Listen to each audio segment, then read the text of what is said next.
Uy, what's up guys? Lati ko rapper ni. Ya, padung na ko mo duty ron. No, adto ko sa opisina. Ya, kabahin mi to ning adto sa office na mo duty guys, yung tawag lag return to office. Lagi ko di ganahan ni guys nga. Dugay na kinakuha og sulti ba kay mao nakasamukan ta ng mga issue-issue.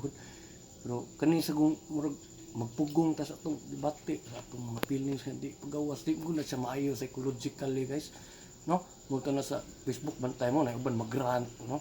Ibaw na sila nga di na maayo yung anak pero na kinahanglan mo ka mo release ko sa imong mga gipang tago dia deep inside ba. So karon ako i-share ni unsa gi pinaka-deep nako ganahan aning return to office nga kada adlaw gino ko gigwanta kada duty nako. Na klarohon na to ha. Di ni ingon nga di ko pasalamaton mapasalamat nga nako trabaho. Thankful kita anas Ginoo guys natin trabaho kay lisod kay karon panahon na. No, salamat to anak bro. Nalig ko di ganahan. Pero mo ni ako pakita nyo ron unsa ni siya nga mag-antos ko ni kada adlaw. Alright.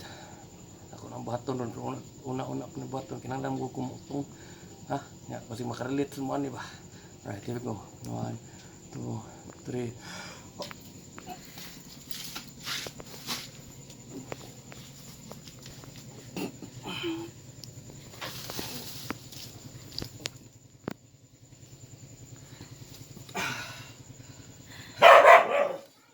Nawas sa kajot guys.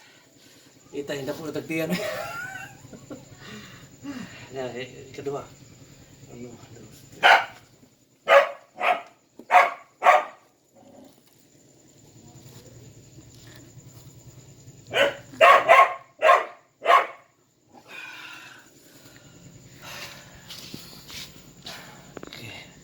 Bati lah, ruang kahit guys kada kanto office.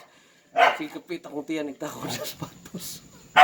Okay, bye ko eh. Iro na mo sincere kay anak mo nila siya ngayon ng pagkaon ako malakaw. Okay, salamat kayo. Ato lang ginaot ang mga makarelate.